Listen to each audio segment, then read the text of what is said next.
Kong B K Ranee ADC Ri Bhoi District kala pyniaid ya jingialang ban pynthymmai pynrung kyrteng ban pynbeit ya jingbakla haki Electoral Roll ya kaba Bor District kilalum haki ni bnai balala kala pynbna ya jinglum kyrteng ya nongthep vote bala kynjoh karta thep vote la pyndep haka khat pra tarik Risaw endang lum kyrteng biang haka khatsan khan riu arphu wei bat arphu ar tarik nai wing ar hajar arphu saw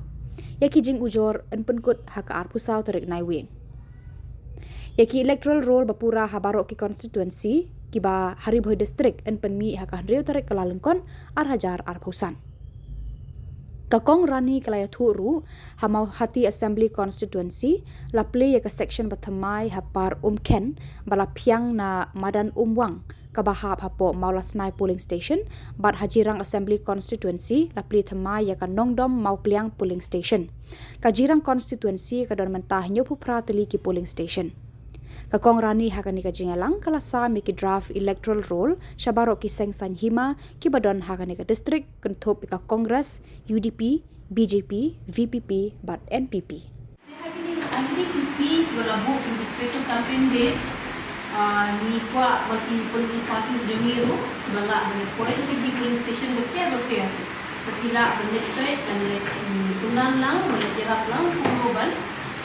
yang ni kibla eligible dan vote security police station bila enroll lagi kemudian mentau senam kita taki supervisors di orang di supervise sekam jadi BLO yang ini special campaign dates di supervisor lo la detingna cover berok kat police station lo di supervisor tinggal lagi tak tu kat ni police station bila cover tambah BLO di jauh concern police station ki hapandan haki station di joki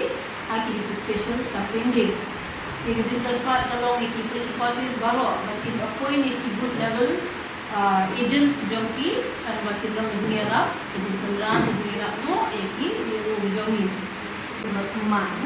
mereka Nongdom-Mawpliang maka constituency Jirang dunia ini kelas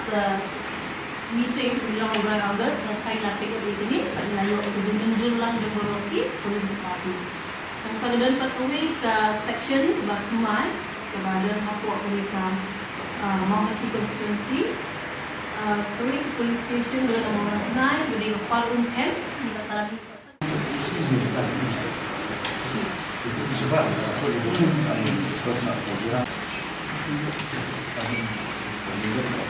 Congress